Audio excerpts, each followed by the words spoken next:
अपने हाथों को उठाओ, बोलो आज जितना वचन मैं सुनूं, पवित्र आत्मा के कार्य देखूं, उनसे मैं आशीषित हूं, मेरी जिंदगी सेम न रहे।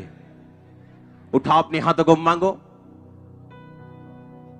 जितने काम मैं देखूं मैं स्वीकार करूं, जितनी गवाहियां मैं सुनूं स्वीकार करूं, मेरी जिंदगी सेम न रहे। प्रभु यीशु मसीह के सामर्थ्य नाम में हम मांगते हैं। याद रखो,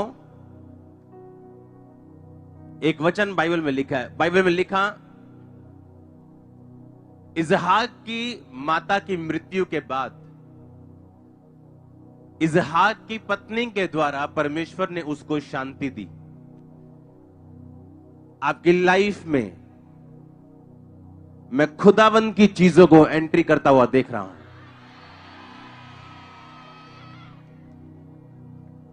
आप देखोगे, आप पीस लोगे, खुदावंद से शांति लोगे। उठाओ अपने हाथों को, अपने घुटनों पे आ जाओ और फिर से बोलो, होली स्पिरिट। सुनो ध्यान से, आज हमें सोशल मीडिया का फायदा हुआ है कि लोग सोशल मीडिया पे वचन सुन रहे हैं। पहले सिर्फ टीवी से लोगों के पास पहुंचा जाता था, अब सोशल मीडिया से तरह तरह से हम उनके पास पहुंचते हैं। लेकिन सोशल मीडिया से एक नुकसान हुआ है, वो स्पिरिचुअलिटी का नुकसान। फायदा भी हुआ और नुकसान भी हुआ।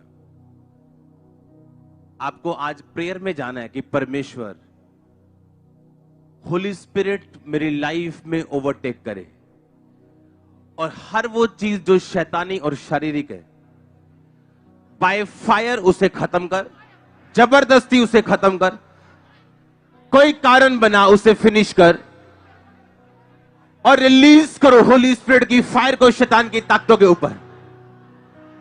और बोलो, पवित्र आत्मा मुझे भर। हाथों को उठा के बोलो, होली स्पिरिट मुझे फिल कर। मांगो यीशु मसीह के सामर्थ्य नाम में ऊंची आवाज में।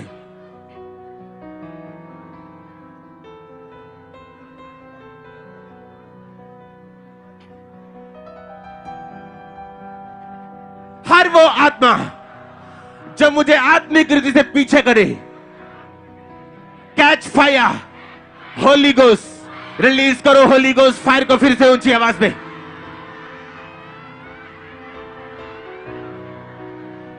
आग लगा दो आज शैतान को यीशु मसीह के नाम में और रिलीज करो फायर को।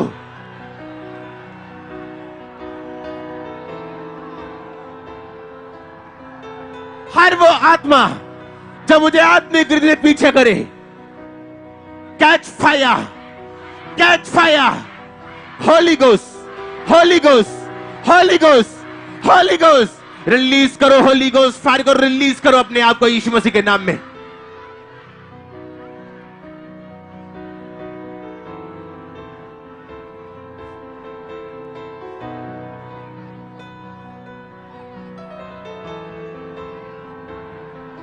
बोलो, होली स्पिरिट मुझ पे उतर, अपनी सामर्थ्य से मुझे भर, अपने आप से मुझे भर।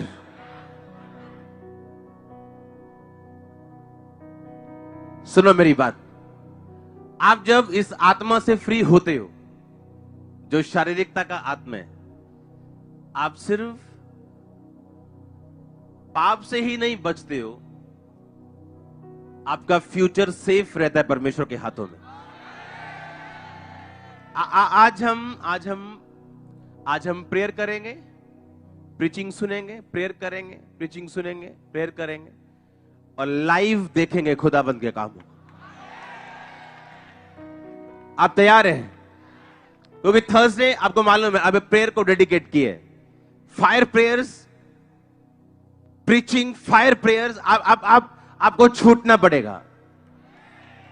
आप तैयार हो?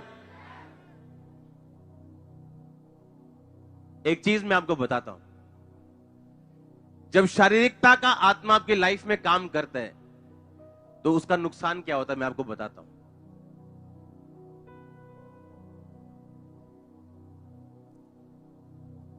एसाव, इसहाक, याकूब, अब्राहम, आपने ये स्टोरी सुनी होंगी, हाँ या ना?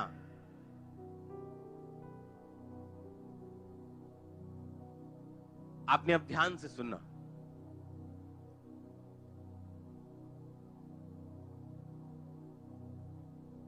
अपने हाथों को उठाओ। सबसे पहले बोलो, होली स्पिरिट अपनी मर्जी मुझ पे जाहिर कर,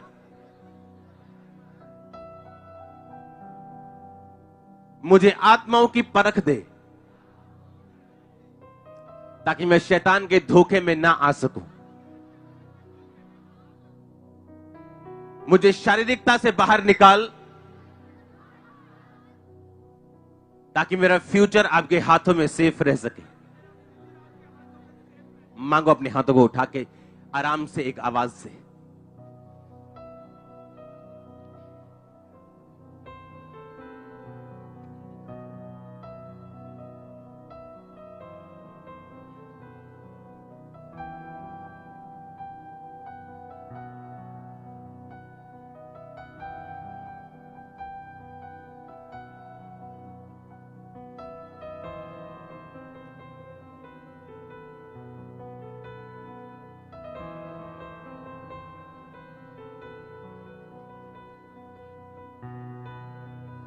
प्रभु यीशु मसीह के सामर्थी नाम में हम मांगते हैं।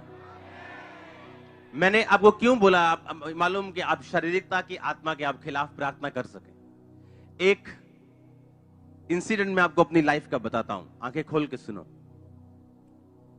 एक लड़की थी जो मेरे लिए प्रार्थना करती थी कि मेरी इसके साथ शादी हो जाए, और 40 रोजे उसने मेरे ख्याल में 10 बार रखे होंगे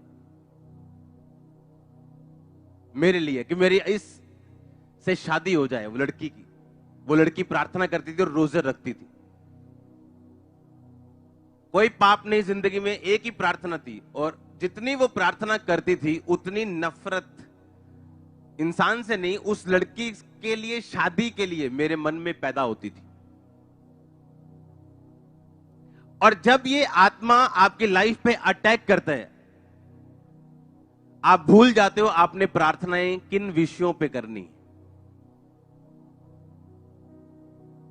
आप मेरी बात समझ रहे हो कि नहीं? पूरी बाइबल पढ़ लो, पूरी बाइबल, एक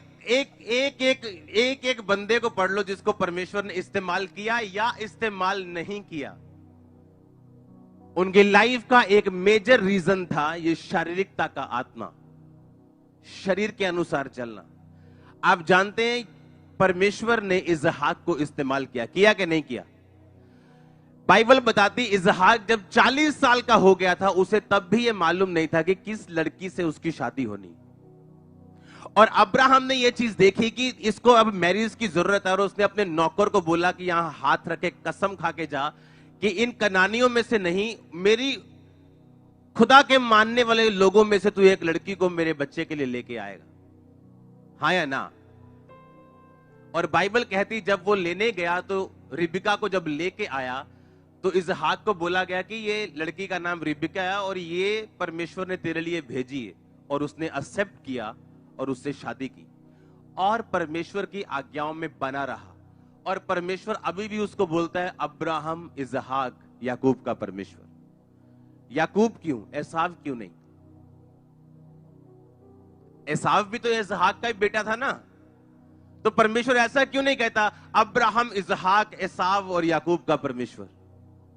बाइबल बताती एसाव शारीरिकता के नीचे चला, और जो लड़कियां परमेश्वर को बुरी लगती थी, कनानी लड़कियां, उनसे एसाव ने शादी की क्योंकि वो देखने में सुंदर थी।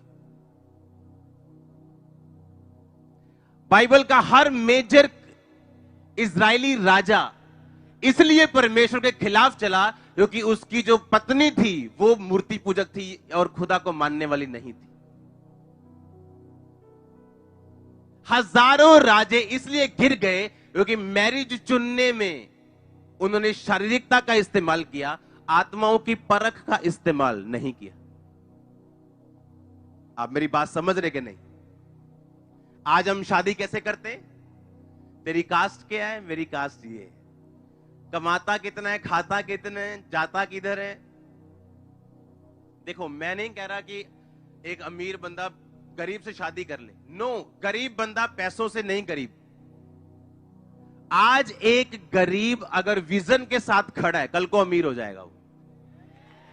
सुनो, गरीब कौन है? गरीब वो है जो विजन का गरीब है, दिमाग का गरीब है। आज एक गरीब वो है जो कह रहा है कि मैंने अपनी लाइफ को सेट करना है, मैंने दुबई जाऊंगा, मैं जाना कनाडा चाहता हूं, लेकिन दुबई जाने के भी पैसे नहीं है, इसको पैसा इकट्ठा करने के लिए मैं रिक्शा चलाऊंगा। रिक्शा भी नहीं है, 20 रुपए किराए पे ले लूंगा। ऑटो नहीं है, 200 रुपए किराए पे ले लूंगा, पैसा जोड़ूंगा, दुबई जाऊंगा, उसके बाद कनाडा जाऊंगा। ये बंदा गरीब नहीं, इससे हम शादी कर सकते हैं। गरीब कौन है? जो उसी लेवल पे रह रहा है और बोल रहा है कि नहीं, मैं आगे नहीं जाना चाहता, वो गरीब है। उससे आप डिसीजन ले सकते हो कि मैंने जाना है आगे कि नहीं जाना। मेरी बात समझ रहे कि नहीं? और जब डिसीजन लेने में गलती होती, और मैंने बहुत से लोगों को सेवकाई से उड़ते हुए देखा है सिर्फ इस डिसीजन के कारण। बड़े ध्यान से आप बात समझना। जब आत्मिक परख आपको हो जाती है, क्योंकि 2 हफ्तों से मैं आत्मिक परख की बात कर रहा हूं, हाँ या ना? उससे पिछले संडे हम गैर भाषा की बात कर रहे थे। अगर गैर भाषा आपके पास है, आप सब कुछ वापस लेके आ सकते हो। जो शैतान ने आपसे छीना, आप उसे वापस लेके आ सकते हो। हाँ, आप समझ रहे कि नहीं? गैर भाषा की हमने बात की। स्लो कर इसको। हमने की या नहीं की? कि गैर भाषा जब प्रकट होगी, न्याय प्रकट होगा, हमने बात की। और गैर भाषा आपके लिए क्या है? एक हथियार है। बैठ जाओ। क्या है? एक, बोलो अपने पड़ोसी को, गैर भाषा क्या है? गैर भाषा एक हथियार है। तो आत्माओं की परख भी क्या है? एक। और अगर ये हथियार आपकी लाइफ में नहीं होंगे तो आप बेचारे क्रिश्चियंस होंगे जिनको कुछ भी समझ नहीं है। आप ध्यान से समझना मेरी बात। जिस दिन हमारी एंगेजमेंट थी, उस दिन ये पूछ रही थी आपको पता है मेरी कास्ट क्या है? मैं कहा नहीं, मेरे को पता नहीं क्या है, क्योंकि हम पहले कभी मिले नहीं थे, कभी बात नहीं की। 5 जनवरी को मेरे को मालूम नहीं था कि मेरी मैरिज होनी कब होनी। इतना मालूम था कि परमेश्वर ने कहा था अपने दास से कि अब तुझे आगे बढ़ना चाहिए। मुझे ऐसा लगता था मैरिज रुकावट ना हो मिनिस्ट्री में, लेकिन परमेश्वर ने कहा नहीं, मैरिज के बाद मैं तेरी मिनिस्ट्री इंक्रीज करूंगा, बढ़ाऊंगा। तो मैं तैयार था। हाँ, तो जब हम बात कर रहे थे एंगेजमेंट के बाद, एंगेजमेंट होने के बाद, ये बोल रहे थे आपको पता है मेरी कास्ट क्या है? मैं कहा नहीं, मेरे को नहीं पता। जब परमेश्वर आपको मिलाए, आपको किसी चीज को पूछने की जरूरत नहीं, पर इतना हियाव उस बंदे के अंदर हो सकता है जो शारीरिकता के अनुसार ना चलता हो। आप जानते, थाउजेंड्स अच्छे रिश्ते आज चर्च मिस कर चुकी है, ये कास्ट मिलाने के चक्कर में, पैसा मिलाने के चक्कर में, उम्र मिलाने के चक्कर में। थाउजेंड्स रिबिका आप गवा चुके हो, थाउजेंड्स इसहाक आप गवा चुके हो, उम्र मिलाने के चक्कर में, कास्ट मिलाने के चक्कर में, हैसियत मिलाने के चक्कर में। और इसीलिए मैं कहा, अगर होली स्पिरिट आपकी लाइफ में हो, आप आंखों के अनुसार नहीं चलोगे कि ये सुंदर है, ये स्मार्ट है। नो, आप कास्ट के हिसाब से नहीं चलोगे, आप चीजों के हिसाब से नहीं चलोगे। हालेलुया। आप इमेजिन करो, एंगेजमेंट के बाद जब मैरिज होने वाली, हम अपनी कास्ट डिस्कस कर रहे हैं। वो बोल रही मैं आज धर्मी हूं, मैं बोल रहा हूं हम तो इधर के हैं। हाँ, मैरिज होने टाइम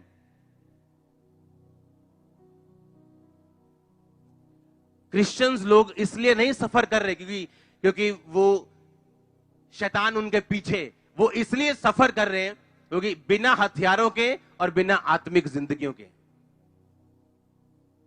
हालेलुया। इमेजिन करो, जिस लड़के ने प्रार्थना की होगी 40 रोजे 10 बार रख के, परमेश्वर ने उसको शर्मिंदा किया, क्योंकि जब आप शरीर के पीछे चलेंगे, शर्मिंदगी आपके पीछे खड़ी होगी।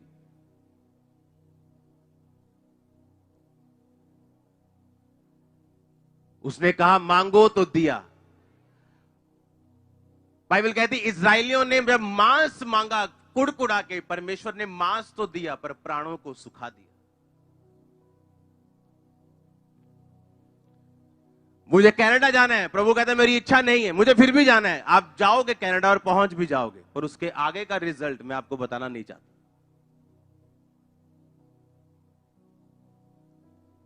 जब आप शारीरिकता के पीछे भागेंगे तो कुछ ना कुछ तो बैड न्यूज फॉलो करेगी, और जब आप प्रेयरफुल होंगे और होलीनेस में होंगे और स्पिरिट में होंगे तो गुड न्यूज आपको फॉलो करेंगी। कोई उन्हें ब्लॉक नहीं कर सकता आपकी लाइफ में। इसलिए मैंने कहा स्पिरिचुअल ना होना घाटे का सौदा है। शैतान कुछ भी मीठा दे दे वो भी घाटे का ही सौदा है, और यीशु मसीह जितनी मर्जी कड़वाहट दे दे वो बाद में मिठास में बदल जाएगी, और उसकी कड़वाहट 2 महीनों की होगी और मिठास 200 साल की होगी, और शैतान की मिठास 2 सेकंड की 5 मिनट की होगी, और सारी उम्र मुंह कड़वा रहेगा। आत्माओं की परख जब नहीं होती बंदे को तो वो सफर करता है फिर। हालेलुया। आज कुछ लोग मैरिज नहीं कर रहे, पता है क्यों? उन्हें फौरन का रिश्ता चाहिए। प्रभु से चाहे पूछा हो चाहे ना पूछा हो, कहते नहीं हमें अपनी मर्जी थोपनी, हमें फौरन का रिश्ता चाहिए। आप खुदावन से ये बोलो, प्रभु तू मेरा बाप है असली, मुझे बेस्ट देना, जो भी देना बेस्ट आएगा आपके पास। हो सकता आज वो इतना फाइनेंशियली स्ट्रांग ना हो, पर कल का वो बिल गेट हो सकता है, अगर वो स्पिरिचुअल है तो, अगर वो विजनरी है तो। हम अच्छी चीजें मिस कर जाते हैं इन चक्रों में। वो क्या कहेगा, फलाना क्या कहेगा, ढमकाना क्या कहेगा। आपकी वाइफ के साथ आपको रहना है, आपके रिश्तेदारों ने नहीं रहना, आपके समाज ने नहीं रहना। हालेलुया।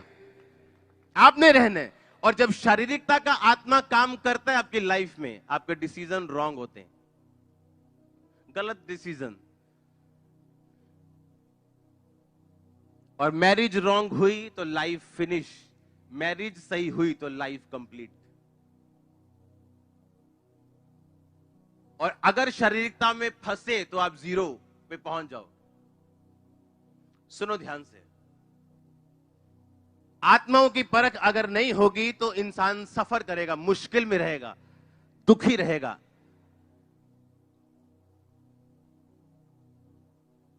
अब्राहम की वाइफ की कोख बाइबल कहती बंद थी, और कितने साल में खुली वो?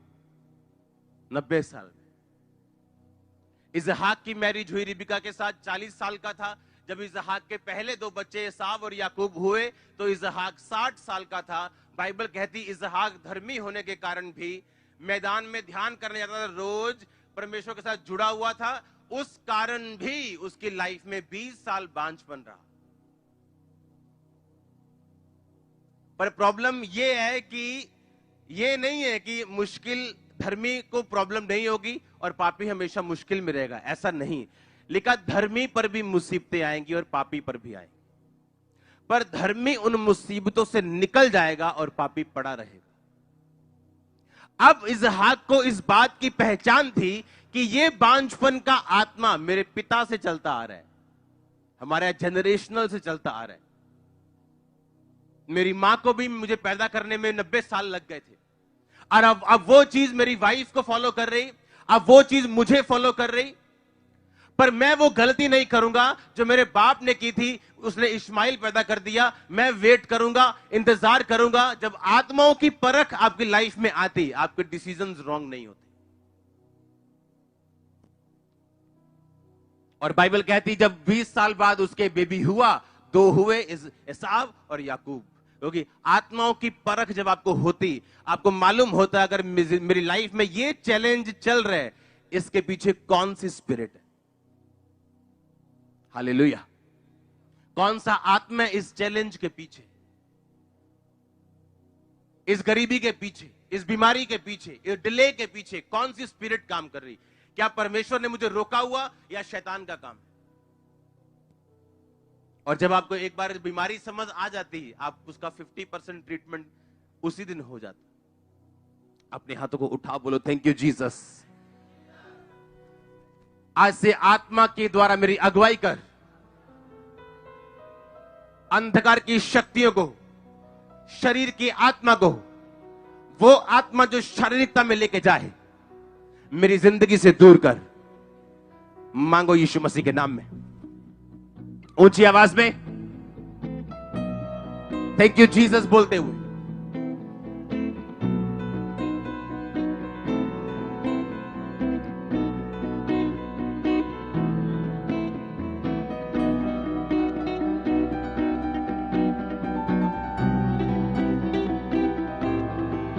मुझे आत्मिक बना, आत्माओं की परख मुझे दे, मेरे हथियार मुझे दे, मैं इन्हें हासिल करूं, इनके तरह लड़ूं और जीतूं और गवाही के साथ वापस आऊं। प्रभु यीशु मसीह के सामर्थी नाम में हम मांगते हैं, हालेलुया। आपको ये ध्यान रखना है, आमीन। आप जानते इजरायली राजा, अगर आप उनके बारे में पढ़ें बड़े ध्यान से, तो इजाबेल जो थी, इजरायली जो राजा होता था, उसका गिरना 90% उसकी वाइफ पे डिपेंड होता था। और जब वो सुंदरता के पीछे भाग के मिस्रियों से या उन रानियों से शादी करते जो परमेश्वर में नहीं होती थी, एक ना एक दिन उनका राज्य गिरता था। सुलेमान तब तक बचा रहा जब तक उसके पास मसीही और परमेश्वर के डरने वाली रानियां थी, और जब वो अन्य जातीय रानियों में गया, वो खुद भी फंसा और मारा गया। हालेलुया। आपकी लाइफ आपके हाथ में है, डिसीजन आपका है। कैसे आगे जाना ये आप सोचेंगे, आप डिसाइड करेंगे। परमेश्वर सिर्फ आपको बताएगा, थोपेगा नहीं। हालेलुया।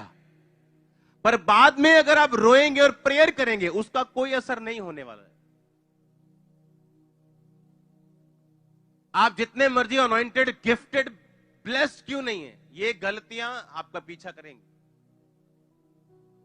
कुछ चीजें ऐसी हैं जो आप जल्दबाजी में नहीं कर सकते, और इसीलिए मैंने कहा आत्माओं की परख आपकी लाइफ में होना जरूरी है।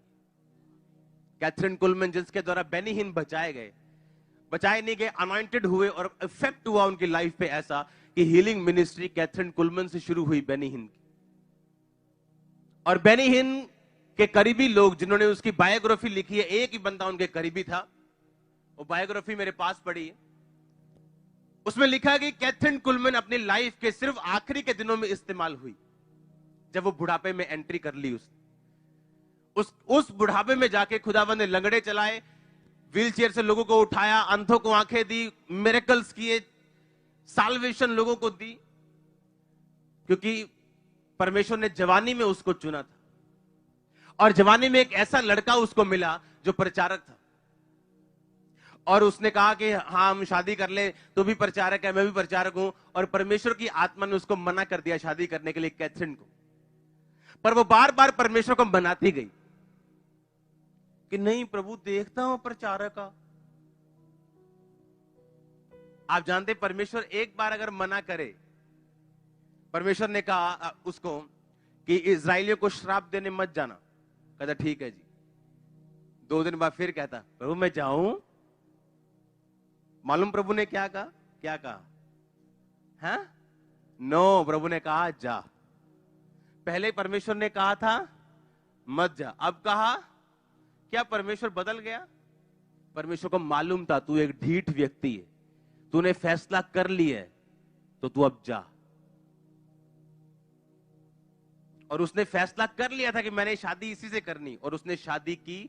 और जब तक उनकी मैरिज रही तब तक वो इस्तेमाल नहीं हुई। उसने प्रीचिंग भी की, उसने टीचिंग भी की, पर प्रभु ने कभी काम नहीं किया जब तक वो अलग नहीं हुई और उसकी लाइफ फिर शुरू हुई। आप समझ रहे मेरी बात? ये इतना सीरियस मैटर है, आत्माओं की परख, खुदावंद की आत्मा के अनुसार चलना, क्योंकि ये लाइफ है। एक रॉन्ग डिसीजन आप उसे प्रेयर के साथ कभी सही नहीं कर पाओगे। आप 20 साल बाद रियलाइज करोगे कि वो गलत डिसीजन था। और अपने बुढ़ापे में जाके वो इस्तेमाल होती है। अपनी जवानी के दिनों में वो अपनी मन मर्जी करती, चाहे चुनी हुई थी, खुदावंद के करीब थी, आत्मा पाया था, वरदान भी पाए थे, लेकिन वो किसी काम के नहीं।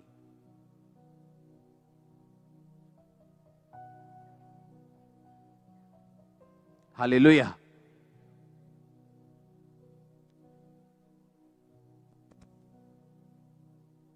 आप समझ रहे हैं क्या मेरी बात को? जब आत्मा की परख, जिसकी मैं 2 हफ्तों से बात कर रहा हूं, जब नहीं आपकी लाइफ में होती, तब ये चीजें होती।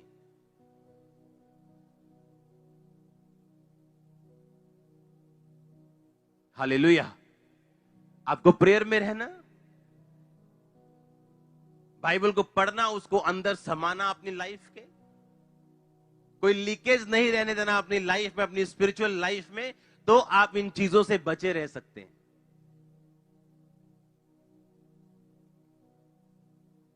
तो परमेश्वर आपकी अगुवाई करेगा, वो आपको लेके जाएगा डे बाय डे, दिन प्रतिदिन। आप समझ रहे मेरी बात को? परमेश्वर ने दोबारा उसको नहीं बोला, नहीं अब नहीं, तेरे को बोला नहीं नहीं जाना। परमेश्वर कहा नहीं, चला जा, क्योंकि तू ढीठ व्यक्ति है, तूने सोच लिया है, तू क्या करना चाहता तूने सोच लिया है। और जब वो वहां गया तो उसे ट्रबल मिला सिर्फ, और उसको बाद में नुकसान हुआ उस चीज का। हर अच्छा दरवाजा खुदा की ओर से नहीं, हर एक दुख शैतान की ओर से नहीं। अगर आप स्पिरिचुअल हैं, अगर आप परमेश्वर की अनॉइंटिंग, उसकी रजा के, उसकी मर्जी के नीचे हैं, तो आप 200 नेगेटिव चीजों को अपने आसपास पॉजिटिव में बदलता हुआ देख लेंगे। आप देखेंगे हर नेगेटिव मिल मिल के पॉजिटिव बन रहा है आपकी लाइफ। मैं आपको होली स्पिरिट से मैसेज दे रहा हूं, अगर आप खुदा के साथ वफादार हैं, सुनो, कुछ भी परमेश्वर कहता, कुछ भी ऐसा नहीं होगा जो तूने खोया होगा। तू हर चीज को रिकवर करेगा। मैं नहीं जानता ये आमीन किसका ऊंचा है। मैं कह रहा हूं यीशु मसीह के नाम में तू हर एक चीज को रिकवर करेगा। यीशु मसीह के नाम में तू हर एक चीज को रिकवर करेगी। In the mighty name of Jesus. Hallelujah. ये मसीही लाइन ये वैसी नहीं है जैसी दिखती है। हालेलुया।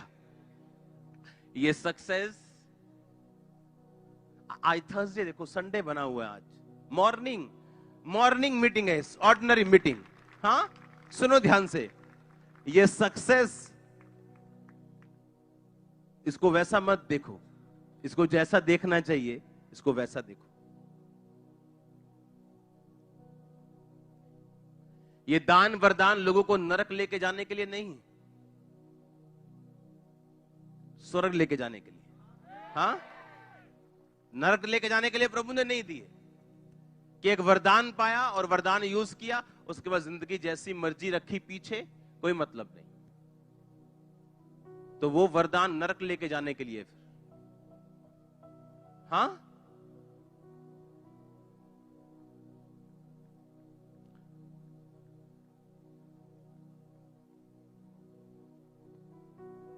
स्पिरिचुअल लाइफ को थोड़ा स्पिरिचुअल लाइफ की तरह लेना है। आमीन। और आपको क्या लगता है, चाहे आप एक आम से व्यक्ति क्यों नहीं, शैतान का पूरा जोर लगा है आपके पीछे, पूरा जोर लगा है उसका। कैसे आपको कट आउट करना है स्पिरिट से, आत्मा से कैसे काटना है आपको, उसका पूरा जोर लगा है। उसको मालूम है जैसे वो कटा, सिस्टम फिनिश। इमेजिन करो आपके अंदर एक सीक्रेट सिन है, आप ब्लू फिल्म देख रहे हैं, आप कोई पाप कर रहे हैं, आपको क्या होली स्पिरिट गाइड करेगा? हाँ, क्या आपको लगता है आपकी अगुवाई होगी, आपको आत्माओं की परख होगी? कभी भी नहीं होगी। मैं आपको सच कह रहा हूं, होगी नहीं। आपको उस एंटीने के सिग्नल को पकड़ने के लिए आपको शार्प करना पड़ेगा अपनी लाइफ को, आपको फास्टिंग में रहना पड़ेगा, आपको प्रेयर में रहना पड़ेगा। आप हर जगह नहीं जा सकते, हर पार्टी अटेंड नहीं कर पाएंगे आप।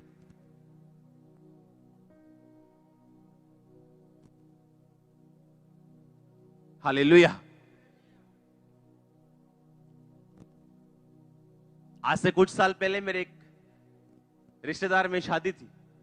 उस टाइम मैं प्रभु में था, पवित्र आत्मा पाया हुआ था, लेकिन उस मैरिज में मैं एक फिल्मी सॉन्ग पे डांस किया, और जब मैं वापिस आया घर, मुझे लानते पड़ रही थी परमेश्वर से कि मैं क्या करके आया हूं। मैं होली स्पिरिट से फिल्ड आदमी हूं, ये मैं क्या करके आया हूं। चाहे मैं उस समय नया मसीही था, बिल्कुल नया, लेकिन ये एंटीना बड़ा शार्प था तभी। और ना तो वो रिश्तेदार काम आए बाद में, जितना हम सोचते हैं वो नाराज ना हो जाए, चलो चलो चले, कोई बात नहीं, फिर क्या हो गया, प्रभु दा सोच के डांस कर लो। बाद में वो काम भी नहीं आए और प्रभु भी गया। और जब मैंने खुलेआम डिसीजन लिया कि कोई शादी पे डांस डूंस नहीं, वहां पे सॉन्ग चलेंगे, यीशु मसीह कहते हो आऊंगा मैं, सुनो, तब से रिश्तेदार भी आते हैं, 5 मिनट भी मांगते हैं, 2 मिनट मिल भी जाते हैं, और मैं भी खुश हूं और मेरा खुदा भी खुश है। आमीन। और ये आसान नहीं था, क्योंकि आपको मालूम है मेरी लाइफ डिपेंड करती है आत्माओं की परख पे, मेरी लाइफ डिपेंड करती है स्पिरिचुअल लाइफ पे। अगर ये गवा दूंगा मैं तो खत्म हो जाएगी चीज सारी। इमेजिन करो आप यहां हजारों लोग आज बैठे और मेरा वचन आत्मा से ना हो तो क्या फायदा आपको। और मैं सिर्फ गूगल से बाइबल पढ़ के आपको 10 बातें सुना के चला जाऊं तो उसका कोई फायदा नहीं, मेरे को मालूम है।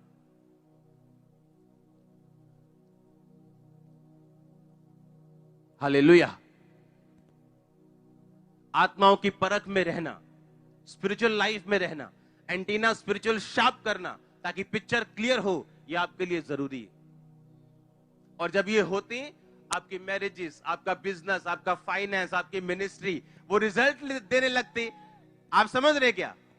जब है ही नहीं लाइफ में आत्मिक परख ही नहीं, आप रॉन्ग बंदा चुनोगे, रॉन्ग बिजनेस चुनोगे, रॉन्ग पार्टनर चुनोगे, रॉन्ग मिनिस्ट्री, रॉन्ग जगह चुनोगे, सब कुछ रॉन्ग होगा। बाद में कहोगे मेरा रिजल्ट क्यों नहीं आया? क्योंकि रिजल्ट आने से पहले आपको कनेक्शन की जरूरत होती है, आत्मिक स्पिरिचुअल। अगर वो टूटा हुआ है, आप अमेरिका भी जाएंगे तो भीख मांगेंगे, अगर वो बना हुआ है तो आप नाइजीरिया भी चले जाएंगे तो सबसे बड़ी चर्च बना लेंगे। आप इमेजिन करो, इस दुनिया का सबसे बड़ा पेंटिकोस्टल स्ट्रक्चर नाइजीरिया में। आप वहां गए नहीं हो, मैं गया हूं। वहां रोड पे चले जाओ, ऐसा लगता है गांधी जी का जमाना आ गया। 70 साल पहले सब कुछ काला, जंग लगा हुआ, काला धुआं, कोई गाड़ी, कोई ट्रक नहीं जिसका काला धुआं ना हो, सबके इंजन उड़े हुए। और दुनिया का सबसे बड़ा चर्च है वहां, सबसे बड़े क्रिश्चियन आशीषित लोग वहां रहते हैं। पता है क्यों? परमेश्वर कहता है तेरी इकोनॉमी से तुझे डरने की जरूरत नहीं। तेरा देश अमेरिका हो, इंडिया हो, नाइजीरिया हो, कोई मायने नहीं करता। मैं तेरे साथ हूं कि नहीं, तेरी आंखें खुली हैं कि नहीं, आत्मिक बातों की तुझे परख है कि नहीं, कौन सा आत्मा तेरे साथ बात कर रहा है तुझे मालूम है कि नहीं। परमेश्वर 2 मिनट पहले जिस अपने प्रेरित को, जो सबका प्रधान था पतरस, जिसको ये कह रहे थे कि मैं तेरे पे बड़ी कलीसिया बनाऊंगा, अधोलोक के फाटक प्रबल नहीं होंगे, तो ऐसे जाएगा और शैतान के फाटक को तोड़ के लोगों को बचा लेगा। और 2 मिनट बाद परमेश्वर कह रहे थे ओए शैतान मुझसे दूर हो। क्यों? पतरस ने कहा था परमेश्वर तू कभी क्रूस पे ना चढ़े। आत्माओं की परख कि ये इसके अंदर से खुदावंद ने बात नहीं की, इसके अंदर से शैतान ने बात की कि मैं अपना क्रूस ना उठाऊं। आपका पक्का दोस्त, बेस्ट फ्रेंड आपको संडे आने के लिए मना कर रहा है। आपको क्या लगता है? आपका फ्रेंड बोल रहा है, उसके अंदर से कौन बोल रहा है? और जब आत्माओं की परख होती, आप समझ जाते हो कौन सा आत्मा इस बंदे के पीछे काम कर रहा है। आप उसका इलाज कर लेते हो, अपनी आत्मा में समझ जाते हो, रॉन्ग डिसीजन नहीं लेते हो, और उसके आगे आपकी नेक्स्ट लाइफ निर्भर करती। परमेश्वर आपको फिर स्टेप बाय स्टेप नए लोग, नई चीजों को देता है जब वो आप में इतनी स्पिरिचुअलिटी को देखता है। आप समझ रहे मेरी बात को? और जब कनेक्शन ही कटा हुआ है तो आप फिर वो सड़कों पे गाय घूमती है ना, जानवर घूमते हैं, वो जो गली का आवारा कुत्ता, वो वाला हाल है। पता नहीं जिधर को मुंह उठाए चले गए, उधर खाना मिल गया, उधर भाग गए, उधर सड़क पे सो गए, भाई वो वाले हाल है। कुछ पता नहीं क्या करना है जिंदगी में, ये उन लोगों का हाल है जो स्पिरिचुअलिटी में नहीं। अगर आप हैं फिर भी कंफ्यूज हैं, उसी स्पिरिचुअलिटी में बने रहिए, क्योंकि कंफ्यूजन जाने वाली। मैं आपको सच कह रहा हूं, कंफ्यूजन नहीं आएंगी, आएंगी। मुश्किलें नहीं आएंगी, आएंगी। डर नहीं आएगा कि दुख नहीं आएगा, सब कुछ आएगा, पर आप वो बना नहीं रहेगा आपकी लाइफ। अर्थ ये धरती यीशु मसीह को रख नहीं सकी क्योंकि वो धर्मी था और उसको रिजेक्ट करना पड़ा, क्योंकि धर्मी की लाश को वो ले नहीं पाई। आप समझ रहे मेरी बात को? दुख आपको रिजेक्ट कर देंगे, पेन आपको रिजेक्ट कर देगी, वो तकलीफ आपको छोड़ देगी, क्योंकि आपकी लाइफ में टिक नहीं पाएगा। वो 3 दिन के लिए आ सकती, लेकिन संडे सुबह आपकी होगी। वो शुक्रवार शनिवार के लिए हो सकता है, लेकिन संडे आपका होगा। महंगा सौदा है भाई। बोलो अपने पड़ोसी को, बोलो महंगा सौदा है शैतान के साथ डील करना। वो सुंदर क्यों ना हो, आशीषित क्यों ना लगे, पर ये महंगा निकलेगा। हालेलुया। आत्माओं की परख में रहना जरूरी है। आमीन। आप समझ रहे हैं मेरी बात को? क्यों जरूरी? क्योंकि उस पे डिपेंड करता है आप किधर जाएंगे, कहां तक पहुंचेंगे। और आत्माओं की परख वही बंदा ले सकता है जो कनेक्टेड हो परमेश्वर की आत्मा के साथ। पार्ट टाइम क्रिश्चियन नहीं कि चर्च में बैठे तो परमेश्वर के। मैंने ऐसे लोग देखे हैं, स्टेज पे चढ़ने के लिए आपको बोलेंगे हम स्टेज पे चढ़ के गाना गाना चाहते हैं, इतने वो अपने आप को धर्मी कहते हैं। और जब उनके घरों में शादियां होती तो कोई दुनिया का गाना नहीं जो बजता नहीं वहां, कोई दुनिया की शराब की कोई ब्रांड नहीं है जो खुलता नहीं वहां। आज उसका असर नहीं होता, लेकिन कल होता है। उस समय परमेश्वर आकाश से कोई आग नहीं बरसाता, लेकिन शैतान डंडे मारता है। बाद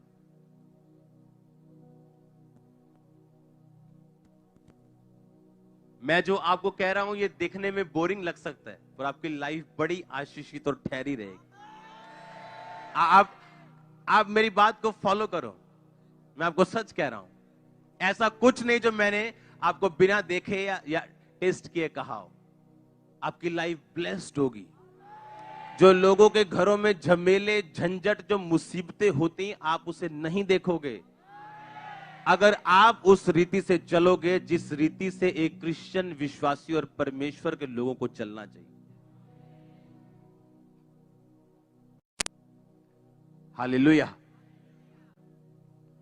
नहीं जी मेरा तो घर वाला कहता होने वाला मैं तेन ले जाऊंगा चर्च। अच्छा, उसकी बात पे आपको यकीन है कल को वो चेंज हो जाएगा, क्या करोगे? कुछ नहीं कर सकते। और परमेश्वर की बात पे आपको यकीन नहीं, जो कभी नहीं बदलता, जो कभी चेंज नहीं होता। मसीह में आने के बाद आप आए, मसीह में बाद में आए, आपकी शादी को 10 साल हो, वो अलग बात है। अब आपका हस्बैंड नहीं मानता, अपने कैरेक्टर से आप खींच सकते हो। एक लड़ाई है जो आपको बाय बर्थ मिली है कि आप गरीब घर में पैदा हुए हो। अब आपकी ये फाइट है, आपने कैसे अपनी गरीबी को तोड़ना है। हाँ, एक गरीबी आप खुद मोल लेते हो, तो मोल क्यों लेनी? जो आपको जन्म से मिली है फाइट लड़ने के लिए कोई चीज, वो तो है ही है, उसको तो फाइट करना ही है, लेकिन खरीदनी क्यों? एक बीमारी हो गई, एक मोल ले ली, तो मोल क्यों लेनी? जो तो है थी उसको तो है ही, उसको तो तोड़ेंगे परमेश्वर। लेकिन जो मोल ले लोगे, परमेश्वर बोलेगा मैं कैसे तोड़ूं, तूने खरीदा है इसको, शॉपिंग तो तूने की है। मेरी ये प्रेयर है आप बच के रहेंगे। और याद रखो, कुछ भी लेट नहीं खुदावंत के घर में। God's time, God's plans are the best time and best plans. मैंने जितने दुनिया में आत्मिक लोग देखे, कभी जल्दी में नहीं देखे। वो उनकी मिनिस्ट्री का डिसीजन हो, वो उनकी लाइफ का हो, उनकी मैरिज का हो, उनके किसी भी चीज का हो। और याद रखो, एक गिरा हुआ व्यक्ति गिरी हुई सलाह देगा और एक जीता हुआ व्यक्ति जीती हुई सलाह देगा। एक गिरा व्यक्ति, उसकी सलाह हमेशा गिरी होगी क्योंकि ये उसका एक्सपीरियंस है, और एक जीता हुआ व्यक्ति एक जीती हुई सलाह देगा क्योंकि ये उसका एक्सपीरियंस है। अब आपने डिसाइड करना है दाऊद की तरह कि अपने परमेश्वर की तरह चलना है, या सुलेमान की तरह कि अपने पिता दाऊद की गवाही पे चलना है, या दाऊद के भाई अपने ताया अपने चाचाओं की गवाही पे चलना है। God bless you all. मेरा ये बिलीव है कि आज थर्सडे आपके लिए सुपर थर्सडे है, और मेरा ये बिलीव है कि अगले लगातार थर्सडे जब हम इस प्रार्थना और इस टीचिंग में जाएंगे, हमारी लाइफ सेम नहीं रहने वाली। ये श्योर है, ये श्योर है। मैंने कहा लंगड़े चलेंगे, अंधे देखेंगे, कोढ़ी शुद्ध होंगे। मैंने कहा ये श्योर है। आमीन। ऊंचा ये आशीष आपकी चर्च। अपने हाथों को उठाओ, बोलो थैंक यू जीसस। हिलाओ अपने हाथों को, बोलो थैंक यू जीसस। मेरी हर कमी को दूर कर, आत्मिक बना, मुझे स्ट्रॉन्ग कर, मुझे कड़क कर, आत्मिक डिसीजंस के लिए, आत्मिक फैसलों के लिए। उठाओ अपने हाथों को, मांगो यीशु मसीह के नाम में।